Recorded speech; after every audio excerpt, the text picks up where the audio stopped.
Mark Telea, Will Jordan, Kurtley Arence et Cheslin Colby, voilà les quatre ailiers qui vont participer à la finale de la Coupe du monde de rugby 2023 ce samedi entre la Nouvelle-Zélande et l'Afrique du Sud. Et on a un consultant qui s'y connaît bien en ailier, Jean-Baptiste Lafont en l'occurrence. Bonjour. Salut JB, on va parler de ce Et- quatuor. Ouais, ben allons-y. Allons-y parce qu'ils sont tous un peu différents. Enfin, il y a deux ailiers sud-africains qui se ressemblent un peu quand même. Il y a quelques points communs. Après, il n'y a pas de Lomu, il n'y a pas de monstre, il n'y a pas de tracteur, il n'y a pas tu vois, d'ailier comme on a fait il y a 10 ans, des mecs costauds qui faisaient 110, 120 kilos, qui défonçaient tout. Quand même. On est plus sur de la technique que sur du physique. Bah, C'est un comme tu peu- dis, et tu pouvais me voir à l'œuvre il y a une dizaine d'années quand je jouais avec ton fils en espoir au Racing. J'ai toujours pensé que tu avais un gros potentiel. J'étais à 97 kilos, donc gros, je l'étais plus certainement que les quatre ailiers de ce week-end. Bon, alors ils sont meilleurs dans tous les autres domaines, mais c'est sympa, ça te plaît de voir que on n'est pas tombé dans l'excès, justement, la nécessité d'avoir un Van der Merwe à tout prix, un Mister Univers sur une aile, et que des Tu gabarits sais, costauds mais humains puissent perdurer comme ça dans le rugby. peut-être qu'ils ont pas sous la main le fameux gabarit qui est aussi technique que physique, parce que Lomu, faut se rappeler, il n'était pas que physique. Il avait quand même un crochet extérieur, il avait un crochet intérieur, il avait Un un raffut? raffut. Mais bon, c'est vrai qu'il faisait pas beaucoup de passes parce qu'il n'avait pas besoin de faire beaucoup de passes. Il était déjà dans l'embut.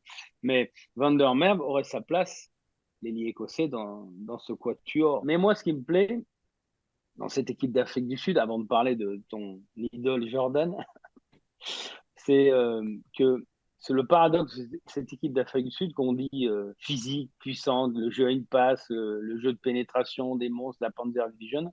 Ce qui est paradoxal, c'est qu'ils ont deux ailiers de poche, deux ailiers crocheteurs, avec des crochets virevoltants, techniques, mais extrêmement rapides, on l'a vu contre l'équipe de France. Et deux ailiers qui se ressemblent beaucoup, en fait. C'est des crocheteurs.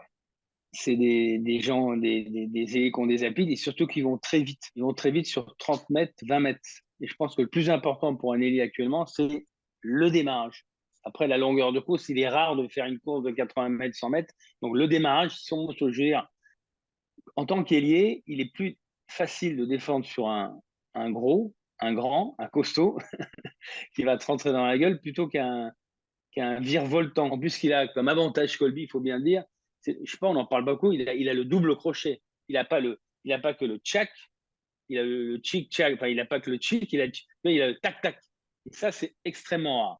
Donc, il fait une Coupe du Monde magnifique quand même, faut reconnaître. Alors effectivement, on se souviendra plus pendant cette Coupe du Monde du contre sur Ramos, peut-être que son essai sur le coup de pied de Krill qui est Qui est assez, parfaitement assez dosé, monstrueux. ouais. Oui, parce que là, il va très, très, très vite et honnêtement, Penaud, il peut rien faire. Mais franchement, des ailiers comme ça fait plaisir parce que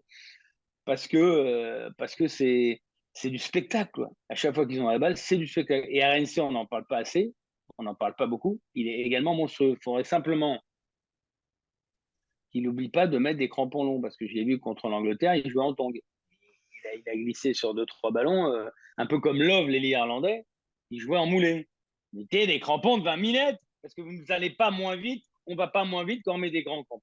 Après, les ailiers blacks, c'est différent. On peut en parler. Effectivement, d'un côté, il y a Téléa, qui est une sorte de Marvin Hagler du rugby néo-zélandais. Tu te rappelles cet ancien champion du monde de boxe, chauve, il se coiffe avec une éponge, il est élégant, il, il s'extrait des situations les plus difficiles. Il n'est pas costaud et pourtant il aime le mastic, il aime, euh, il aime la chaudière, il aime rentrer dans la gueule des mecs. Et de l'autre côté, effectivement, Jordan, qui n'est pas encore l'homonyme parfait de Michael Jordan, mais quand même qui commence à se faire un nom. Pour moi, c'est un finisseur. Il est toujours là au bon endroit, au bon moment, avec la bonne personne. Et, euh, et en plus, il est beau à voir jouer, quoi. Il a le buste bien droit. Effectivement, il y a un côté mannequin chez lui qui doit plaire aux nanas. Et c'est un très, très beau joueur qui arrive toujours dans le bon timing et qui chope le ballon sur le plateau du serveur, comme on chope un verre sur le plateau de celui qui vient vous servir le café. Donc, effectivement, il a un bon timing et surtout, il va très vite. Il a des grosses cuisses. Et lui, par contre, par rapport RNC qui va très vite au début. Il a une accélération progressive. Je n'ai pas de préférence sur ces 4 ailiers. Ces 4 ailiers sont différents.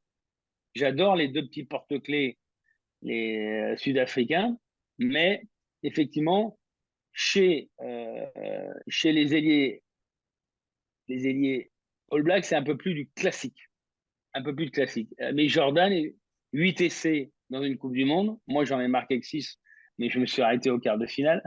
J'espère que les ailiers All Blacks ne seront pas au chômage, qu'ils ne mettront pas des moufles, qu'ils n'attraperont pas froid et qu'on les verra parce que vu ce qui arrive, la tornade qui arrive à Saint-Denis, mais bon, de toute façon, pour résumer la situation, je préfère un black box à Saint-Denis qu'une dizaine d'autres à la place de la République ou place de la Nation.